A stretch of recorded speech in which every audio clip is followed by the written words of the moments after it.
ராம் ராம். ஜெய ஜெய சங்கர ஹர ஹர சங்கர ஸ்ரீ குருபியோ நம. சங்கரம் சங்கராச்சாரியம் சத்குரும் சந்திரசேகரம் அஸ்மதாச்சாரியவர்யம் ச பிரணதோஸ்மி புனః புனः. மகாகாய கோட்டிசூரிய சமப்பிரபா நிர்விக்னம் குருமே தேவ சர்வ காரியேஷு சர்வதா. வாக்குண்டாம் நல்ல மனமுண்டாம் மாமலரால் நோக்குண்டாம் மேனி நுழங்காது பூக்கொண்டு துப்பார் திருமேனி தும்பிக்கையான் பாதம் தப்பாமல் சார்வார் தமக்கு. இந்த விநாயகர் மேல ஒரு பழைய பாடல் ஒண்ணு கிடைச்சது. அது எங்க யார் எழுதினா அண்ணன் ட்ரேஸ் பண்ண முடியல என்னால.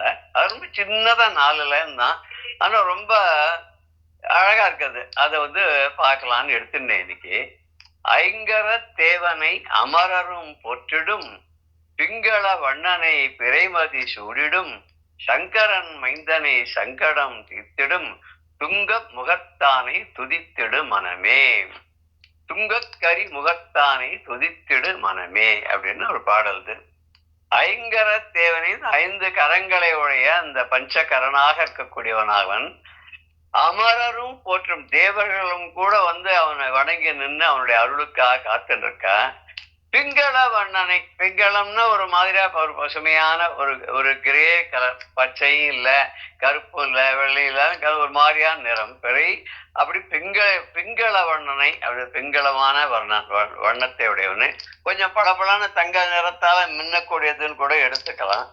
பிறை மதி சூடிடும், இளம் பிறையை தன்னுடைய முடியிலே மகுடத்திலே சூடி கொண்டிருக்கக்கூடிய சங்கரன் மைந்தனை, அந்த பரமேஸ்வரனுடைய பிள்ளையாக இருக்கக்கூடியவனே சங்கடம் தீர்த்திடும், நமக்கு வரக்கூடிய கஷ்டங்களை எல்லாம் நமக்கு வரக்கூடிய துக்கங்களை எல்லாம் போக்கக்கூடியவனே துங்கக்கரி முகத்தனை, துங்கக்கரி அழகான யானை முகத்தோட கூடியவனே துதித்திடுவாய் மனமே, நீ எப்போதும் வணங்குவாய். ரொம்ப அழகான இந்த சின்ன குட்டி பாடல்ல விநாயகர்ன்ற பேரே எங்கேயுமே இல்லை.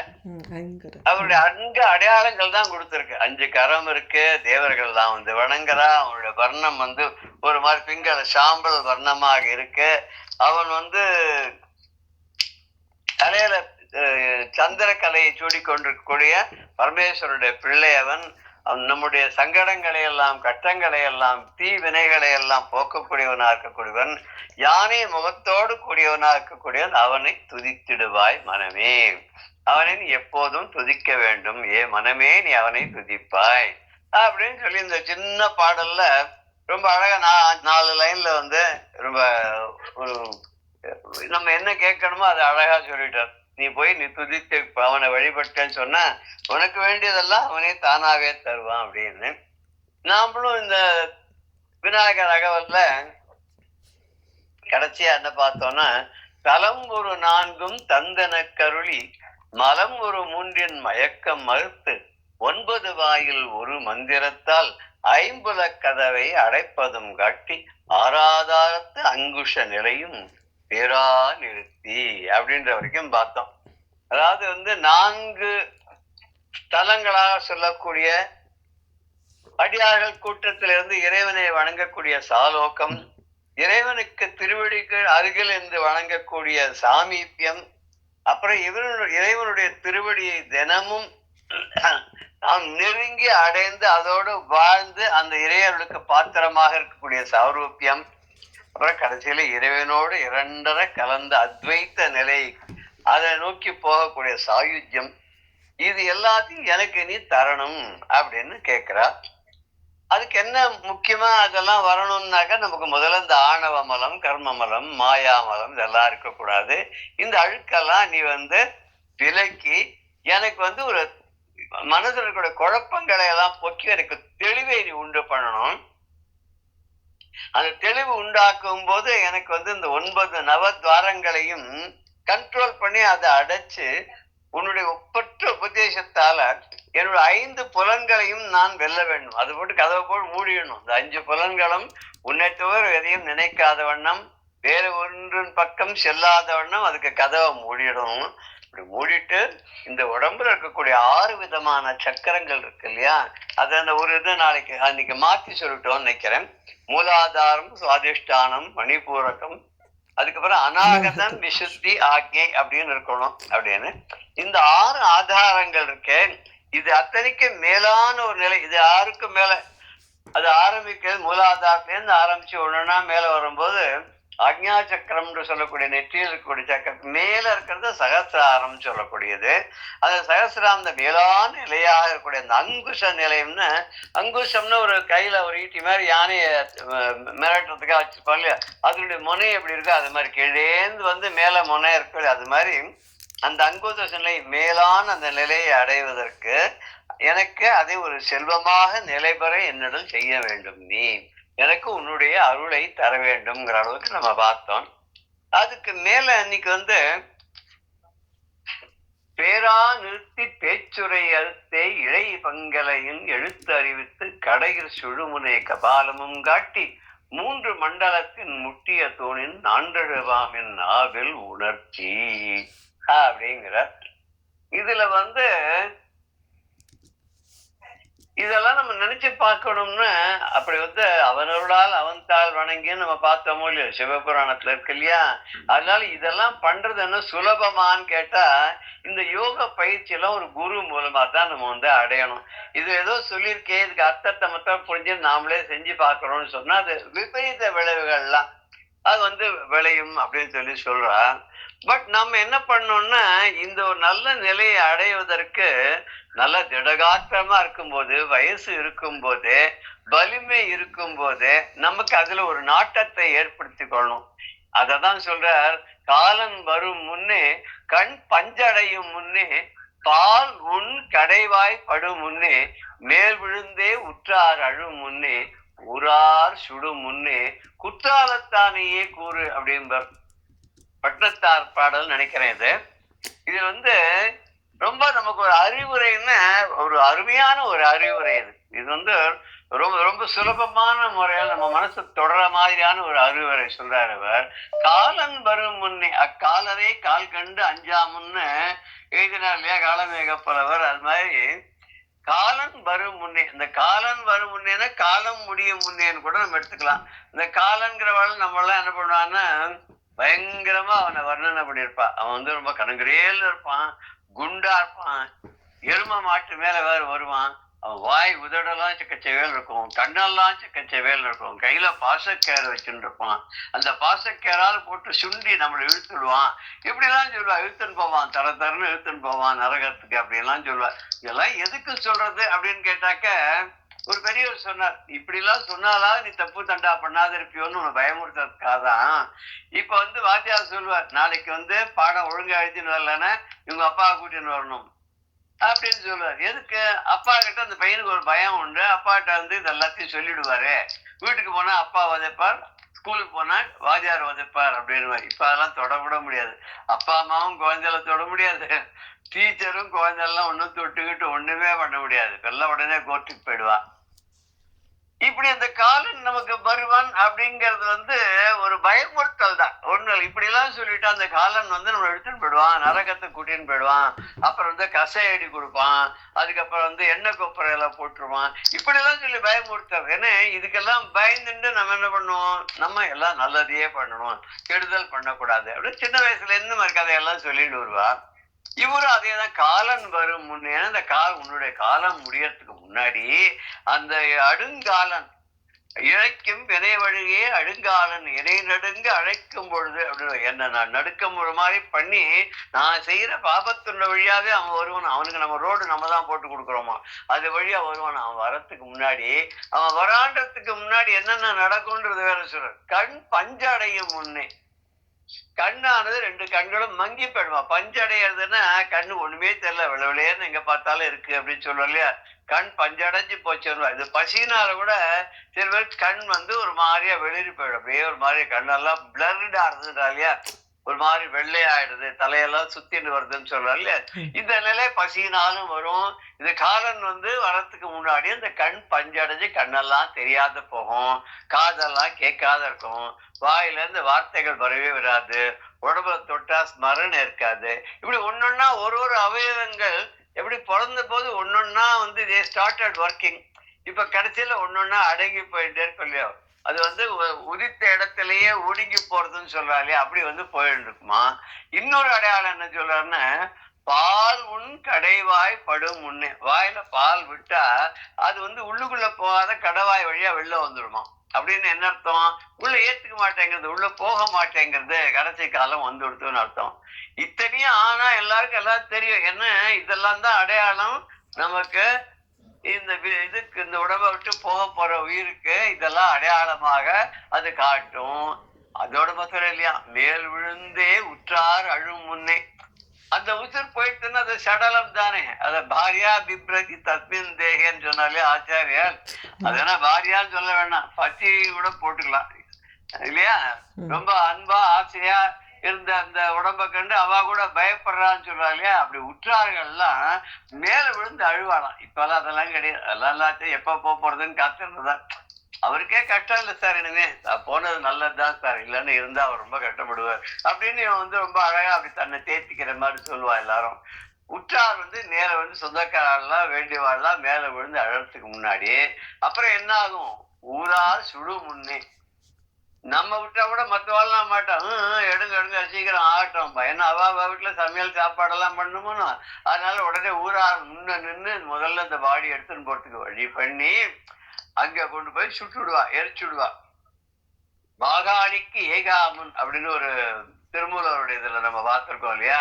இந்த பெரிய காட்டுக்கு போறதுக்கு முன்னாடி அவனை கத்தி ஏகம்பனை கூறு அப்படின்னு சொல்லி அவர் சொல்றார். இவர் சொல்றார் இங்க குற்றாலத்தானையே கூறு அப்படிங்க. குற்றாலநாதர், குற்றாலத்துல வந்து சிவன், அங்க இருக்கிற சிவனை சொல்ல. குற்றாலம் வந்து சித்திர சபை அப்படின்னு கூட சொல்ற வழக்கம். அந்த குற்றாலத்துல வந்து ஒரு கதை ஒண்ணு உண்டு. அது கர்ண பரம்பரையான கதை, அந்த ஆதாரம் இருக்கான்னு தெரியாது. முதல்ல பெருமாள் கோவிலா இருந்துதான். அகஸ்தியர் இருக்காரு, அவர் வந்து ரொம்பவே ஈடுபாடு ஆட்டுனா பரமேஸ்வரன் தான் அவருக்கு. நாராயணன் அவர் கொஞ்சம் ஒரு அடுத்த நெக்ஸ்ட் தான், வேண்டான்னு கிடையாது. ஆனா ரொம்ப முக்கியமா வந்து தொடர்ந்து வந்து பரமேஸ்வரனை தான். இவர் குற்றாலத்துக்கு போனாராம். அங்கே போன உடனே அவர் வந்து பரமேஸ்வரனை துதிச்சு பாடிவிட்டாராம். அங்க இருக்கிற பட்டர்லாம் சொன்னாலாம், என்ன நினைச்சிருக்கீங்க, நீங்க உள்ள இருக்கிறது வந்து மகாவிஷ்ணு பெருமாள் இருக்காரு, எங்க பெருமாளை வந்து நீங்க வந்து சிவன் இந்த பாடுறேல, நீங்க பாடின தப்பு. நான் தப்புன்னு சொன்னோடனே அகஸ்தியர் என்ன பண்ணாராம், நான் பாடினா அது எப்படி தப்பா இருக்க முடியும், எனக்கு உள்ள இருந்து பாட வைக்கிறவன் அந்த ஈஸ்வரனான பரமேஸ்வரன் தான். அப்படி இருக்கும்போது உள்ள இருக்கிற சாமியே யாரா இருக்கணும், பரமேஸ்வரனா தான் இருக்கணும், நீங்க சொல்றது தப்பு. நான் சரி நாளை காத்தால பாக்கலாம்னா எல்லாரும் கதவை பூட்டிட்டு வந்துட்டா. அன்னைக்கு சாயங்காலமே மண் மாறி பொழிஞ்சுதான், மழை பெய்யற மாதிரி மண் அப்படியே பொழிஞ்சுதான். சரி அந்த மண்ணெல்லாம் விளக்கிட்டு அந்த கோவிலை திறந்து பார்த்தா உள்ளுக்குள்ள சிவலிங்கம் இருந்துதான். அது குற்றாலநாதர்னு அவருக்கு பேர் அப்படின்னு ஒரு கதை சொல்லுவா. அது எவ்வளவு தூரம் வந்து உண்மை அப்படிங்கிறது நமக்கு தெரியாது. நம்ம அதுக்குள்ள ரொம்ப டீப்பாவும் நம்ம போக வேண்டாம். இதுல வந்து அந்த குற்றாலத்தானையை கூறுன்னு பரமேஸ்வரனை நீ நினை, அவனை துதிப்பாடு, அவனை பணி. அப்படி பணிந்தா என்ன கிடைக்கும் அப்படின்னு சொன்னாக்க நமக்கு வந்து பகவானை தொழக்கூடிய ஒரு அருள் நமக்கு கிடைக்கும். அப்படின்னா இது எப்படி கண்டுபிடிக்கிறது, அருள் நமக்கு கிடைச்சதா இல்லையான்னு கண்டுபிடிக்கணும். எப்படி கண்டுபிடிக்கிறது, அதுக்கு அவர் வழி சொல்றார்.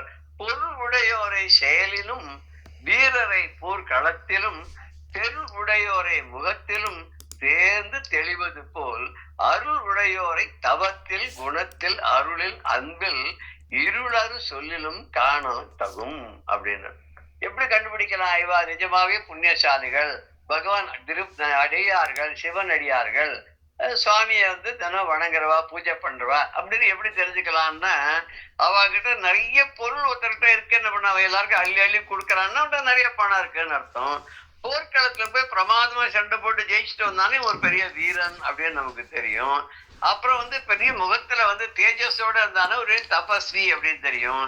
இறைவனுடைய திருவருள் வந்து அவளுக்கு நிறைய கிடைச்சிருக்கு. அப்பேற்பட்ட பெரியவர்கள் அப்படின்னா அவளுடைய ஒழுக்கத்தாலும் அவளுடைய நல்ல குணத்தினாலும் அவ மற்றவா எல்லாத்தையும் காட்டக்கூடிய அன்புனாலும் இது நன்னா தெரியும்.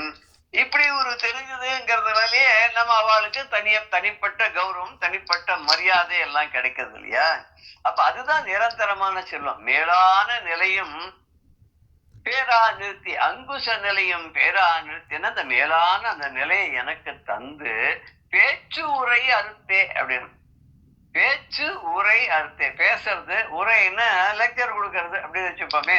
சாதாரண வம்பு பேசுறது. உரை அப்படின்னாக்க ஒரு கருத்துக்களை சொல்றது, ஒரு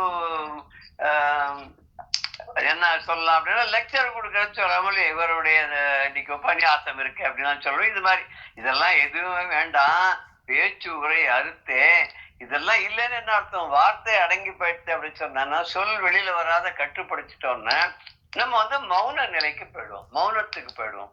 அந்த மௌன நிலையில தான் எல்லாமே சாதிக்க முடியும். சும்மா இரு சொல்லற அப்படின்னு அருணகிரிநாதர் சொன்ன மாதிரி சும்மா ஆயிரு சொல்லற என்றாலுமே அம்மா பொருளொன்றும் அறிகலனேன்னு சொன்னார் இல்லையா? என்ன பொருள்? நீ சும்மா இரு, பேசாத இருன்னு என்ன அர்த்தம்னா நீ உன்னைக்குள் உன்னை பார். நான் தான் நீ, நீதான் நான்கிறத அந்த உணர்ந்து கொள். அந்த அத்வைத்தத்தை நீ அறிந்து கொண்டு என்னை, அதாவது உன்னையே, உன் ரூபமாக என்னையே உன்னுடைய உள்ளத்துக்குள்ளே நீ ஜோதி சுரூபமா பார்க்க வேண்டும். அப்ப என்ன பண்ண? கண்ணை மூடி ஒரு இது கூட உண்டு. அகத்தியர் பாடல் கற்றும் தெளியார் காடே கதியாய் கண்மூடி நெடும் கனவான தவம் பெற்றும் தெரியா நினையன்னில் அவன் பெருகும் பிழையன் பேசத்தகுமோனர். நான் நிறைய படிச்சிருக்கா. அவளுடைய படிப்புக்கு இதுவே தபஸ் அப்படி பண்றா. அப்படி கற்றும் தெரியார். இத்தனை படிச்சு கூட தெளிவு வரல. காடே கதியாய் அந்த காட்டுல போய் உட்காந்து கண்மூடி நெடும் கனவான தவம், கண்ணை மூடின்னு காட்டுல போய் உட்காந்து பெரிய தபஸ் எல்லாம் பண்ணிருக்கான். அப்படி பண்ணி கூட பெற்றும் தெரியார் நினை எண்ணில் ஒன்னாவாளால இன்னும் புரிஞ்சுக்க முடியல. அப்படிப்பட்ட ஞானிகளால கூட புரிஞ்சுக்க முடியலன்னு சொன்னாக்க நான் பேசும் பிழையே பேசத்தகுமோ. நான் எல்லாம் சொல்றதெல்லாம் அபத்தமா இருக்கு, எனக்கு ஒண்ணுமே தெரியாது. ஆதிசங்கர் சொன்ன மாதிரி நஜானாமி கத்தியம் நஜானாமி பத்தியம் நஜானாமி சாத்தியம் சொன்ன மாதிரி எனக்கு ஒண்ணுமே தெரியாதப்பா. அப்படிப்பட்ட நான் உன்னை பத்தி பேசுறதுக்கு என்கிட்ட என்ன இருக்கு, எப்படி சொல்ல முடியும்னு சொல்லல. அப்படி பேச்சு நின்று போச்சுன்னு சொன்னாலே மௌன நிலைக்கு போயிடுவா. மௌன நிலைக்கு போயிட்டான்னா மனசுக்குள்ளேயே அந்த தியானம் பண்ணி அந்த சுவாமியை மனசுக்குள்ள இருத்தி அதை ஜோதி ஸ்வரூபமா அவளால் பார்த்து அனுபவிக்க முடியாது. அதுக்கு சில யோக வழிகள்லாம் இருக்கு. அந்த யோக வழிகள்லாம் வரிசையா சொல்லிட்டு வர போற ஔவையார் இந்த இதுல விநாயகர் அகவல்ல. அதை நம்ம அப்படியே பார்த்துட்டே போலாம். இடை பிங்களையும்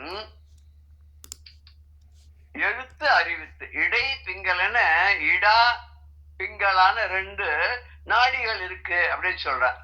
இந்த நாடிகள் எல்லாம் கண்ட்ரோல் பண்ண அது கையில கூட பார்க்கலாம் சொல்ற. 2 நாடியும் கையில இருக்கும், நடுவுல சுஷும்னாங்கிற நாடி வரும் அப்படின்னு சொல்ற. அந்த நாடி பிடிச்சு பார்க்கறதுன்னு கூட சொல்லுவோம். அந்த காலத்துல வைத்தியம் பண்ணும்போது இந்த இடா பிங்களாங்கிற நாடியையும் நடுவுல கூட சுஷும்னா நாடியும் பிடிச்சு பார்த்து அந்த காலத்துல சொல்லுவா, இவாளுக்கு இந்த வியாதி இருக்கே, இந்த கஷ்டப்படுறா, இவா இத்தனை நாள் இருப்பா, இவாளுடைய இதய துடிப்பு இப்படி இருக்குன்றதெல்லாம் அந்த காலத்துல சொல்லுவாளாம். அது ஆயுர்வேத முறையிலும் சரி, வயதான பெரியவா வீட்டுல இருந்தா அவள் அந்த மாதிரிலாம் சொல்லிடுவா அப்படின்னு. அதை பார்த்து அதுக்கு வைத்தியம் பண்ணுவா. என்ன பெரிய வைத்தியம் பண்ணுவான்னு ஏதோ அப்படியே கண்ணை மூடிட்டு இந்த கையை அந்த நாடியை பிடிச்சிட்டு அதான் ஜபம் பண்ணுவா. அவளுக்கு ஏதோ உபதேசம் ஆயிருக்கும், அந்த மந்திரத்தை ஜபமா பண்ணுவா. ஒரு பாட்டி ஊத்தி இருந்தாலும் அது பெரியவா சொல்லியிருக்கா. அந்த பாட்டி சின்ன வயசுலயே வீணா போயிட்டா, எல்லாரும் ஒதுக்கிட்டா. இது அந்த காலத்துல எல்லாம் 8 வயசு 7 வயசுல கல்யாணம் பண்ணுவா. ஏதோ சில விதிவசாத்து அந்த கல்யாணம் பண்ண பையன் 10 வயசுக்குள்ள போயிட்டான்னா அது பாவம் அந்த குழந்தை 9 வயசுல இருந்து விதவியா இருக்கணும். அது இந்த பாட்டி எல்லாரும் சின்ன குழந்தையா இருக்கும் போதே அதெல்லாம் துக்கிரின்னு சொல்லுவாளாம். இந்த பாட்டி கொஞ்சம் கொஞ்சமா என்ன பண்ணான்னா இந்த ஒதுங்கி இருப்போம் அப்படின்னு சொல்லி அந்த ஒரு கிராமத்துல ஒரு பிள்ளையார் கோயில் இருக்குமா, அங்க போய் உட்கார்ந்தா யாரோ பெரியவர் வந்தா நீ வெறும உட்கார்ந்துருக்கே ராமநாமம் சொல்லிட்டே இருன்னு அந்த பாட்டி காத்தாலேருந்து ராத்திரி வரைக்கும் ராமநாமமே சொல்லிட்டு இருப்பா. யாராவது ஏதாவது கொடுத்தா, பாட்டியில அப்ப பொண்ணவோ யாராவது ஏதாவது கொடுத்தா சாப்பிடுவோம், இல்லைன்னா கவலைப்பட மாட்டா. இப்படியே இருந்துட்டு வயசான அப்புறம் அந்த பாட்டிக்கு துக்கிரி பாட்டின்னு தான் பேரான். உடம்பு யாருக்காவது சரியா இல்லைன்னா ஏதாவது பிரச்சனை வந்துடுச்சோன்னா எல்லாரும் அந்த பாட்டி கிட்ட தான் போகலாம். அந்த பாட்டி கிட்ட போனோம்னு அந்த பாட்டி ராமநாம ஜபம் பண்ணி 108 ராமநாமம் சொல்லி கையில விபூதி டப்பா அதெல்லாம் சம்பட்டம்னு சொல்லுவா. சம்பட்டம்ங்கிறது கூட சம்ஸ்கிருத வார்த்தை, நம்ம எல்லாம் சம்படம்ங்கிறத. ஆமா, அதுல விபூதி வச்சுட்டு இருப்பாளாம். அதை எடுத்து நெத்தியில் இடுவாளாம். 3 வேளை இட்டான்னா அவளுக்கு உடம்பு சரியா போயிடுமா. அந்த ஊர்ல இருந்து யாரோ ஒருத்தர் பெரியவாளை பார்க்க போன போது, நீ எந்த ஊர்ல இருந்தா வர? ஆமா, அந்த துக்கிரி பாட்டி தெரியுமா, உனக்கு கேள்விப்பட்டிருக்கியோ அப்படின்னு பெரியவா கூட கேட்டான்பா. அந்த இது என்ன, சில பேர் வந்து அப்படி ஒரு நாடி பிடிச்சு பாக்குறதுலயே எல்லாத்தையும் சொல்லிடுவாங்க. இந்த பாட்டி அப்படிதான் கையில நாடியை பிடிச்சு பார்த்து எல்லாம் சொல்லிடுவாங்களாம். இது என்னன்னா இடா பிங்களா அப்படிங்கக்கூடிய நாடி, நடுவுல சுஷும்னா, அதாவது சுழுமுனை கபாலமும் காட்டி. இந்த சுழுமுனை என்று சொல்லக்கூடிய நடுவுல இருக்கக்கூடிய நாடி இருக்கு இல்லையா, அது வந்து குண்டலினி அப்படிங்கிற இதுல வந்து மூலாதாரத்திலிருந்து கிளம்பி இந்த 6 சக்கரங்கள் வழியாக மேல போய் இந்த சகஸ்ராரத்தை தொடுவதற்காக அது கபாலம் வரைக்கும் போறதாம். இது வந்து உணரத்தான் முடியுமே தவிர, இப்ப எலக்ட்ரிசிட்டின்னு இருக்கு, அந்த எலக்ட்ரிசிட்டி இருக்குன்றது நமக்கு எப்படி தெரியுது? ஒரு ஃபேன் ஓடுறதுனால தெரியுது, ஒரு லைட் எரியறதுனால தெரியுது, ஒரு ரேடியோ பாடுறதுனால தெரியுது, ஒரு கம்ப்யூட்டர் ஒர்க் பண்றதுனால தெரியுது இல்லையா? நான் எலக்ட்ரிசிட்டியை பாக்குறேன்னு போனாக்க முடியுமா? பார்க்க முடியுமா? கண்டவர் கிண்டிலர், கிண்டவர் கண்டிலர்ன்ற கதை தான் அது. அது மாதிரி இந்த அந்த கபாலத்தை காட்டி 3 மண்டலத்தின் முட்டிய தூணின் 4 எழு பாம்பின் நாவில் உணர்த்தி அப்படிங்கிறார். 3 மண்டலங்கள் என்னன்னா சோமன், அதாவது நிலவு, சந்திரன், சூரியன், கதிரவன், அக்னின நெருப்பு. இந்த வந்து நெருப்பு, அப்புறம் வந்து சூரியன், சந்திரன், இந்த 3னுடைய மண்டலங்கள். அந்த மண்டலங்கள் வெளியில இல்ல, நமக்குள்ளதான் இருக்கு அப்படின்னு சொல்லி யோக சாஸ்திரம் சொல்றது. ஒரு கண் சூரியன், ஒரு கண் வந்து சந்திரன், அந்த ஆக்ஞா சக்கரம் இருக்கிற இடத்துல வந்து அக்னி அப்படின்றதாக அப்படி இருக்கு. அது வழியா அதை தாங்கி நிக்கிறதான் அந்த சுழுமுனையில இருந்து கிளம்பின, அதை வந்து ஒரு பாம்புன்னு கூட சொல்லுவோம். அது அடங்கி சுத்தி இருக்குமா, அந்த சுழுமுனையில அடங்கி இருக்குமா சுஷும்னால. அது வந்து அந்த யோகத்தின் மூலமாக, பயிற்சியின் மூலமாக, அதை அடுத்து சொல்ல போறாது. அது மேல எழும்பி வரும்போது நெடுக அப்படி குச்சிமா நிற்கும் போது அது கபாலம் வரைக்கும் போறது. கபாலம் வரைக்கும் ஒரு தூண் மாதிரி போய் அந்த தூங்கி கொண்டு வந்த பாம்பு இருக்கே, அது வந்து உடனே அது கிளம்பிட்டதுனால என்ன ஆகுது, இது மேல வருது அப்படிங்கறத நாவில் உணர்த்தி, நான் உணரும்படியாக செய்து. என்ன நாக்குல எப்படி தெரியும்? அதாவது யோகா அது நாக்கை தாண்டி தானே, தொண்டையை தாண்டி தானே மேல வரணும். விசுத்தி, அதுக்கு மேலதானே ஆக்ஞா சக்கரத்துக்கு வரணும், அங்கேருந்து தானே சகஸ்திராரத்துக்கு போகணும். அப்படி நெடுக நின்று ஒரு ஸ்தம்பம் மாதிரி அது இருக்கக்கூடிய அந்த நிலை இருக்கு இல்லையா, அதை எனக்கு புரியும்படியாக நீ சொல்லு அப்படிங்கிறா. இது நாபியிலேருந்து எழக்கூடிய அந்த குண்டலினி சக்தி இருக்கு இல்லையா, அந்த சக்தியை வந்து மேல் நோக்கி போகும்போது அது போகிறதுங்கிறத எனக்கு நீ உணர செய் அப்படிங்கிற. குண்டலி அதனில் கூறிய அசபை விண்டழு மந்திரம் வெளிப்பட உரைத்து மூலாதாரத்தின் 3 கலனை காலால் எழுப்பும் கருத்தறிவித்தே அமுத நிலையும் ஆதித்தன் இயக்கமும் அப்படிங்கிறார். குண்டலி குண்டலி அதலில் அப்படின்னா குண்டலிலேருந்து, அந்த நாபிலேருந்து எழக்கூடிய அந்த குண்டலினி சக்தி இருக்க, அதோட சேர்ந்த அதுக்கு ஒரு ஜபம் இருக்கு. ஜபம் அப்படின்றது வந்து அஜபா அப்படின்னு சொல்ற. அஜபானாக்க உதட அசையாத சொல்ற மந்திரத்துக்கு அஜபான்னு ஒரு சொல்ற வழக்கம் உண்டு. அஜப்பான ஜபிக்காமலே மனநாத்த திராயத்தே மந்திர. அதனால மனசுக்குள்ளேயே அது சொல்லிக்கிறது. எந்த விதமான உடம்புல ஒரு பகுதியும் அதுல வைப்ரேட் ஆகாத வரை வெறும் அந்த மனசாலேயே அந்த மந்திரத்தை நினைச்சு அதை எத்தனை ஆவர்த்தி சொல்லணுமோ அதை சொல்லி அதனால உடம்புல ஒரு சக்தியை ஏற்படுத்தி கொள்றது அப்படின்னு சொன்னாலே அந்த கூடிய அசபை. அப்படிப்பட்ட பொருந்திய அஜபான்னு சொல்லக்கூடிய விண்டு எழு மந்திரம்.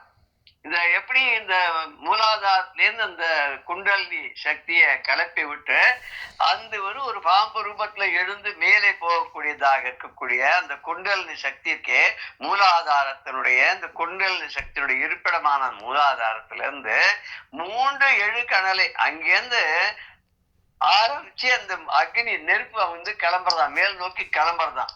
இத காலால் எழுப்பும் கருத்து அறிவித்து. காலால்னாக்க நம்முடைய கால்னு அர்த்தம் இல்ல, இங்க கால் அப்படின்னா வாயுன்னு அர்த்தம். பிராணவாயுக்கு கால்னு பேரு. இந்த காலால் எழுப்பம்னா இந்த பிராணவாயுனால இந்த குண்டலினி சக்தியை மேல் நோக்கி எழுப்பி இந்த 6 ஆதார சக்கரங்கள் வழியாக மேல் நோக்கி சென்று சகஸ்திராரத்தை அடையக்கூடிய அந்த அமுதமான நிலை. அது அந்த சகஸ்திராரத்தை எட்டும் போது அங்க அமிர்தமான மழை பெய்யும் அப்படின்றார் இந்த சகஸ்திராரத்துல. அது வந்து யோக மார்க்கத்துல அது ஒரு தனிப்பட்ட பயிற்சி. அதெல்லாம் ரொம்ப சுலபத்துல எல்லாம் வந்துடும் அப்படின்னு சொல்ல முடியாது. இதுல ரொம்ப நிஜமாவே திறமை வாய்ந்தவர்களா இருக்கிற யோகிகள்ல வந்து சாதாரணமா நம்ம கண்ணுக்கெல்லாம் படமாட்டான். ஏன்னா அவ்வளவு சுலபமா இதெல்லாம் எல்லாருக்கும் சொல்லி கொடுக்கவும் மாட்டா. சுலபத்துல வந்துடாதுன்றதுனால அவெல்லாம் அந்த மாதிரி யோகிகள்லாம் இங்க பெரிய மலைகள்ல கண்ணுக்கு காணாத நம் கண்காணாத வண்ணமா தான் அவெல்லாம் இருந்து கொண்டிருப்பார்கள் அப்படின்னு சொல்றான். அப்ப ஆதித்தன் இயக்கமும் குமுத சகாயன் குணத்தையும் கூறி இடைச்சக்கரத்தின் இரட்டு நிலையும் உடற்சக்கரத்தின் உறுப்பையும் காட்டி ஷண்முக ஸ்தூலமும் சதுர்முக சூக்மமும் எண்முகமாக எனக்கு அருளி அப்படின்னு இது வரைக்கும் வந்திருக்கு. இதுல நாபியிலேருந்து எழக்கூடிய குண்டலினி சக்தி இருக்கே, அந்த சக்தியில பொருந்தக்கூடிய அஜபா அதோட சேர்ந்து அதுக்கு சாதகமா இருக்கக்கூடிய அந்த அஜபான்ற மந்திரத்தை அதை உச்சாரணம் பண்ணி மேலே எழக்கூடிய, அதாவது அந்த உபதேசத்தினால நம்ம அதை சாதனை பண்ணி மேலே எழக்கூடிய அந்த குண்டலினி சக்தி இருக்கு, அதனுடைய இருப்பிடமான மூலாதாரத்துல இருந்து ஆரம்பிச்சு அங்க இருக்கக்கூடிய அக்னியானது 6 சக்கரங்கள் வழியாக பிராணவாயுவால் உந்தப்பட்டு பிராணனால் உந்தப்பட்டு அந்த வழிமுறைகள் தெரிந்து கொண்டு அதன் மூலமாக அந்த மேல போகணும். மேல் நோக்கி போறச்ச அப்படி மேல சகசிராரத்தை தொடும்போது அமிர்த மழை பெய்யுதோ அதை புரிஞ்சுக்கணும், அது தெரியணும். அது தெரியணும்னா சூரிய கலை சந்திர கலை இதெல்லாம் புரிஞ்சுக்கணுங்க. இதெல்லாம் யோக சாஸ்திரத்துல வரக்கூடியது. அவ்வளவா அதுக்கு விளக்கம்னா எனக்கு கிடைக்கல. இதுல சூரிய கலைன்றதுக்கு ஒண்ணு சொல்றாங்க, சூரியன் வந்தா தாமரை மலரும், சந்திரன் வந்தா குமுதம் அப்படிங்கிற அல்லி மலருங்கிறது அது மலரும். இது மாதிரி நம்ம உடம்புக்குள்ள கூட தாமரை இருக்கு, அந்த தாமரை மலரணும். ஒரு சக்கரமும் தாமரை தானே, அந்த தாமரைகள் அலரணும். அந்த ஒரு சக்கரமும் தாமரையா அலரக்கூடிய அதுக்கு உண்டான குணத்தை கூறி இதெல்லாம் அதனுடைய குணங்கள் என்ன, அது எப்படி நாம அடையணும், அது எப்படி சாதிக்க முடியும், அதனால என்ன பலன்கள் கிடைக்கும் அப்படிங்கறதெல்லாம் நீ எனக்கு விளக்கமா சொல்லணும் விநாயகனே. இடைச்சக்கரத்தின் ஈரட்டு நிலையம் அந்த நாபி கமலம் சொல்லக்கூடிய இடத்துல இருக்கக்கூடிய மணிபூரகம் அப்படிங்கக்கூடிய அதுதான் இடைச்சக்கரம். அப்புறம் ஈரட்டு நிலையம்னா 16 கலைகள் அப்படிங்கிற ஷோடச கலைகள் அப்படிங்கிற உடல் சக்கரத்தின் உறுப்பையும் காட்டி உடம்புல இருக்கக்கூடிய ஒரு சக்கரத்தும் அது இருக்கக்கூடிய உறுப்புகளையும் எனக்கு தெரிவிச்சு ஷண்முக ஸ்தூலமும் சதுர்முக சூக்மமும் 6 வகைப்பட்ட ஸ்தூலங்கள். அது என்ன 6 வகை ஸ்தூலங்கள் அப்படிங்கிறது ஏதாவது தெரியுமா? எங்க இருக்கா? ஸ்தூலம் சூக்ஷ்மம். ஆமா, அது கொஞ்சம் நமக்கு கொஞ்சம் அப்பாற்பட்டுதான் இருக்கு நம்மள இருந்தாலும் அது தெரிஞ்சுட்டு இப்படி இருக்கு அப்படின்னு 6 வகையான உறுப்புகள் இருக்கு. சண்முகம் 6 விதமான சூக்ஷ்மங்கள் இருக்கு, 4 வகையான சூக்ஷ்மங்கள் இருக்கு, 6 வகையான ஸ்தூலங்கள் இருக்கு அப்படின்னு சொல்ற. எண்முகமாக இனிது எனக்கு அருளி, நீ எனக்கு சொல்லணும், எனக்கு இனிமையாக எனக்கு புரியும் பண்ணமாக நீ எனக்கு சொல்லணும் அப்படின்னு கேட்கிற. நாமளும் அப்படியே விநாயகர் பெருமானை கேட்போம், நமக்கு புரியுற மாதிரி இது அவர் சொல்லணும்னு. அப்புறம் புரியட்ட காயம் புலப்பட எனக்கு தெரியட்டு நிலையும் தரிசனப்படுத்தி கருத்தினில் கபால வாயில் காட்டி இருத்தி முக்தி இனிது எனக்கு அருளி என்னை அறிவித்து எனக்கு அருள் செய்து அப்படிங்கிற. ஒருவேளை இந்த 6 விதமான ஸ்தூலம் அந்த அஸ்தி ஜாயத்தே விபரிணமத்தே உபக்ஷியத்தே நஷ்யத்தி அப்படின்னு 6 ஷட் பாவ விகாரங்கள் அந்த ஸ்தூல சரீரத்துக்கு இருக்குங்கிறத சொல்றாளோ நம்ம அப்படி கூட எடுத்துக்கலாம். அதாவது உற்பத்தி ஆகுதல், அப்புறம் இருத்தல், அப்புறம் மாறுறது, அப்புறம் குறையறது, அப்புறம் மறைஞ்சு போறது, அப்புறம் இல்லாதே ஆயிடுறது. இது கூட எடுத்துக்கலாம் தான் நினைக்கிறேன். ஏன்னா நமக்கு இந்த அளவுக்கு தான் அது நமக்கு புரியுது. அதனால இதுவா கூட இருக்க முடியும். ஸ்தூலம் அப்படிங்கறது இந்த உடம்பு தானே, ஸ்தூலமா இருக்கிறது உடம்பும், சூக்ஷ்ம சரீரம் நமக்கு தெரியாது. சூக்ஷ்மத்துல 4 எடுத்துக்கிறதுக்கு நம்ம சூக்ஷ்ம காரண, அதாவது பிராணமய கோஷம், மனோமய கோஷம், ஆனந்தமய கோஷம், விஞ்ஞானமய கோஷம்னு 4. அன்னமய கோஷம் தான் உங்களுக்கு ஸ்தூலம். ஸோ சூக்ஷ்மம் 4 எடுத்துட்டோம்னா 4ஆக அந்த 4 கோஷத்தை எடுத்துக்கலாமோன்னு தோணுது. அப்படியே அதுக்கப்புறம் மேல அது மொத்தம் 5 தான் இல்லையா? அன்னமயம் ஸ்தூலம் ஆயிடுறது. ஸோ மொத்தம் 5 கோஷங்கள். மனோமயம் பிராணமயம், மனோமயம், விஞ்ஞானமயம், ஆனந்தமயம். ஆனந்தமயம். ஆ இந்த இந்த நாளும் புரிஞ்சதுன்னா அதுக்கப்புறம் பரமானந்தம் தான் நமக்கு, இல்லையா? ஆமா. ஒரு சாதாரண கூட சொல்றது உண்டு, எல்லாத்துக்கும் ஒரு நெகட்டிவ் பதம் ஒண்ணு உண்டா, எதிர்பதம் ஒண்ணு உண்டா. எது எடுத்தாலும் பகல் அப்படின்னா இரவுன்னு எடுத்துக்கலாம். அப்புறம் நிறைய லாபம்னா நட்டம்னு எடுத்துக்கலாம். காலைன்னா மாலைன்னு எடுத்துக்கலாம். அப்படி ஒண்ணு எடுத்துக்கலாம். இந்த ஆனந்தத்துக்கு மொத்தம் எதிர்ப்பதமே கிடையாதுன்னு சொல்லுவா, இல்லையா? இருக்கா? ஆனந்தத்துக்கு எதிர்ப்பதம் இருக்கும், தமிழ்ல இருக்கிறதா தெரியல, சம்ஸ்கிருதத்துல இருக்கிறதா தெரியல. இந்த ஆனந்தம்ங்கிறது அப்படி எதிர்ப்பதமே இல்லாத ஒரு சொல் ஆனந்தம். அதனால்தான் பகவானுடைய அருளுக்கும் எதிர்ப்பதம் கிடையவே கிடையாது. அந்த அருள் கிடைச்சுட்டுன்னா அதுக்கு எதிரான ஒரு பொருள் நம்ம கிட்ட கிடையவே கிடையாது.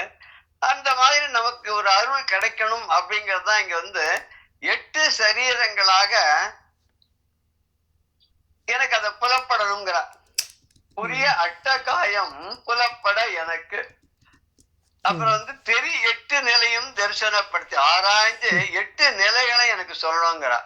அப்புறம் என்னோட கருத்துல மனத்துக்குள்ள கபால வாயில் காட்டி 1000 சகசிரார இருக்கக்கூடிய 1000 இதழ்களோடு கூடிய தாமரையான இந்த கபால வாயிலை எனக்கு நீ காட்டி இருத்தி என்ன சமாதியில இருக்க வச்சு எல்லாவற்றையும், அதாவது பஞ்ச ஞானேந்திரியம் அடக்கி மனதை ஒருநிலைப்படுத்தி மனம், புத்தி, அகங்காரம் இதெல்லாத்தையும் ஒரே சித்தம் எல்லாத்தையும் ஒருநிலைப்படுத்தி எப்போதும் என்ன பண்ணணும்னு எனக்கு வீடு பெற, இதுல இருந்து முக்தி பெற, மீண்டும் மீண்டும் பெறவாமல் இரவாமல் இருக்கிறதுக்காக எனக்கு முக்தியை கொடுத்து எனக்கு இனிது எனக்கு கருணை, இதெல்லாம் நீ ரொம்ப கருணை கூர்ந்து எளிமையோட எனக்கு அதெல்லாம் நீ கொடுக்கணும். என்னை அறிவித்து என்னுடைய உண்மையான நிலை என்ன, என்னோட ஆத்மா எங்க இருக்கு, எப்படி இருக்கு, அது எப்படி வந்தது, எப்படி போகும், எங்க போகும், இதனுடைய அறிவு எல்லாத்தையும் எனக்கு கருணையோட எனக்கு அருள் செய்து என்னிடம் கருணை கொண்டு எனக்கு நீ இது அருள் செய்ய வேண்டும் அப்படிங்கிற அஷ்டகாயம்னு 8 உடம்பு, 8 விதமான உடம்புன்னு வரும்போது எப்படி பஞ்சபூதங்கள் எடுத்துக்கலாம், தன்மாத்திரைகள் எடுத்துக்கலாம், ஞானேந்திரியம், கர்மேந்திரியம் எடுத்துக்கலாம், அப்புறம் அந்த கரணம்னு எடுத்துக்கலாம், அப்புறம் இன்னொரு 3க்கு என்ன பண்ணலாம், காரண சரீரம், ஸ்தூல சரீரம், சூக்ஷ்ம சரீரம், காரண சரீரம் அப்படின்னு எடுத்துக்கலாம், இல்லையா? இது எல்லாத்தையும் தானே இப்போ 17 பொருள்கள் சேர்ந்தது இந்த உடம்புங்கிறா. சில பேர் இல்ல 21ங்கிறா, இல்ல 25ங்கிறா, இல்லையா? பாகவதத்துல கூட இதை பத்தி ரொம்ப டீட்டெயில்டா சொல்லிருக்கு, இல்லையா? அப்படி வரும்போது 8 காயங்கள் அப்படின்ற போது இந்த 8 சாமான்களும் சேர்ந்தது. 8ங்கிறத சிலதை இந்த 5 5 ஒன்னொன்னாவே எடுத்து விட்டாவா. 8 அப்படிங்கிறத பஞ்சபூதங்களை ஒன்னா எடுத்துருக்கா, பஞ்ச தன்மாத்திரைகளை ஒன்னா எடுத்துட்டா, சப்த ஸ்பர்ஷ ரூப ரச கந்தம் ஒன்னா எடுத்து, அப்புறம் ஆகாசம், காற்று, நெருப்பு, தண்ணி, அப்புறம் நிலம்ங்கிறது அதுவும் ஒன்னா எடுத்துட்டா. அதுக்கப்புறம் ஞானேந்திரிய 5ஐயும் ஒன்னா எடுத்துட்டா, கர்மேந்திரிய 5ஐயும் ஒன்னா எடுத்துட்டா. இப்ப இதுலயே என்ன ஆயிடுச்சு அப்படின்னாக்க 20 வந்துடுச்சு, இல்லையா? அதுக்கப்புறம் இந்த அந்த கரணம், அப்புறம் மனோபுத்தி, அகங்கார, சித்தம், இந்த 4ஐயும் சேர்த்துட்டோம்னா 24, ஆத்மா சேர்த்துதா 25, இல்லையா? 25 தத்துவங்கள். ஆனா இப்ப எல்லாத்தையும் மொத்தமா எடுத்து 8 பிரிச்சுட்டா. 8 காயம், புரி அட்ட காயம்னு எனக்கு 8 விதமான சரீரங்கள் இருக்கு. அதை எனக்கு புலப்பட எனக்கு புரியுமாறு எனக்கு சொல்லணும். ஆராய்ந்து அந்த 8 நிலைகளையும் எனக்கு அறிய செய்யணும். அது எப்படிங்கிறத ஒன்னொன்னு என்னென்ன, அதனுடைய தன்மை என்ன, அது எப்படி இட் கான்ஸ்டிடியூட்ஸ் த பாடி அப்படிங்கிறது மொத்தத்தையும் நீ எனக்கு சொல்லணும். கடைசியில எப்படின்னா இந்த சக்கரங்களையும் தாண்டி மேலே போய் சகசிராரத்துல போய் அங்க இருக்கணும். அங்க போய் என்னுடைய மைண்ட் எல்லாம் ஒருமித்த நிலையில இருக்கும்போது என்னுடைய அந்த சுஷும்னா நாடி அது வழியா மேல போய் அந்த சகசிராரத்துல ஒன்றி அங்கிருந்து அமுத மழையை பொழிய வைக்க வேண்டும். அப்படின்னு சொல்ல. அப்படி போயிட்டுதானே என்னன்னா அப்ப நம்ம சமாதி நிலைக்கு போயிடுவோம். ஏன் எதுவுமே இல்லாத ஒண்ணும் இல்ல, நம்ம கண்ணை அரைக்கண்ணா மூடின்னு மூக்க நுனிய பார்த்துன்னு உட்கார்ந்து கண்ணை மூடின்னு உட்கார்ந்துரு அப்படின்னு முதல்ல சொல்லி கொடுக்குறா இல்லையா? அப்பவே நமக்கு கொஞ்ச நாள் இருக்க தோணும். ஒரு 5 நிமிஷம் கழிச்சு அப்படி கொஞ்சம் கண்ணை திறந்து யாராவது பாக்குறாளான்னு பார்த்துப்போம் இல்லையா? நம்மளால முடியாது. ஏன்னா அதெல்லாம் அடக்கணுன்றதுக்கு கூட அடக்குன்னு அது எப்படி அடக்கிட முடியும்? அதுக்கு ஒரு பிராக்டிஸ், அதுக்கு ஒரு தப்பஸ் வேணும், அதுக்கு ஒரு அருள் வேணும், அதுக்கு அந்த ஒரு பாரம்பரியம் வேணும். இத்தனையும் இருந்தாதான் அது வரும். அப்படி வந்தாக்க நமக்கு சமாதி நிலை சித்திக்கும். இந்த சமாதி நிலை வந்துட்டோன்னே சில பேர் பார்க்கலாம். ராமகிருஷ்ண பரமஹம்சர் சொல்லும் போது என்ன சொல்லுவான்னா, காளி மாகாளின்னு சொல்லிட்டாலே சமாதிக்கு போயிடுவார் அவர். சுவாமியுடைய பேரை கேட்ட உடனே அவர் தன்னை மறந்து சமாதி நிலைக்கு போயிடுவார்.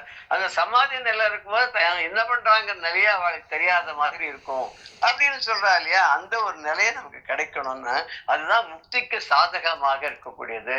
முக்தி அப்படின்றது எல்லாரும் என்ன சொல்றாங்கன்னா, இந்த ஒரு பிறந்து இறந்து இறந்து பிறந்து இருக்கக்கூடிய அந்த வாழ்க்கை சூழல் இருக்குல்ல, அந்த சுற்று அந்த சக்கரத்துல இருந்து விடுபட்டு இனிமே பரவாமல் இருக்கிறது, இனிமே இறக்காம இருக்கிறது முடியாது. பிறந்தவாள்லாம் இறந்துதான் ஆகணும்.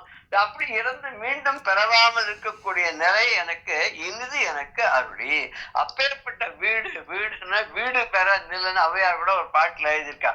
அந்த ஆத்திச்சூடி அந்த இதுல வரும்போது வீடு பெற நில், அது வேடிக்கையா சொல்லுவா. வீடு பெற நில்லுன்னா லோனுக்காக காத்துட்டு இருப்பா வீடு வாங்குறதுக்காக அப்படின்னு கூட வேடிக்கையா சொல்றது உண்டு. அந்த லோன் சாங்ஷன் ஆகி வீடு கிடைக்கிற வரைக்கும் நிச்சயம் கிடையாது, பல தடங்கள்லாம் வரும்.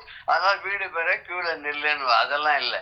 இங்க வீடு பெற நெல்னா விடு பெற நெல்னு அர்த்தம். இந்த வாழ்க்கை சூழலிலிருந்து விடுபடுவதற்கான அருளை பெறுவதற்காக நம்ம நிக்கணும். வீடு பெற நெல் எப்படி நிக்கணும்? பெரியவாள்லாம் சொல்லி கொடுத்துருக்கோம். அந்த பாதையில நம்ம நின்னோம்னு சொன்னா, அது வழியாக நடந்தோம்னு சொன்னாக்க நமக்கு அது தெரியும். அப்போ உண்மையான நிலை ஆத்மா என்ன? ரமணர் அதைத்தானே சொல்றார் இல்லையா? அங்க போனோன்னு அவர் என்ன முதல் கேள்வி என்ன கேட்கிறார்?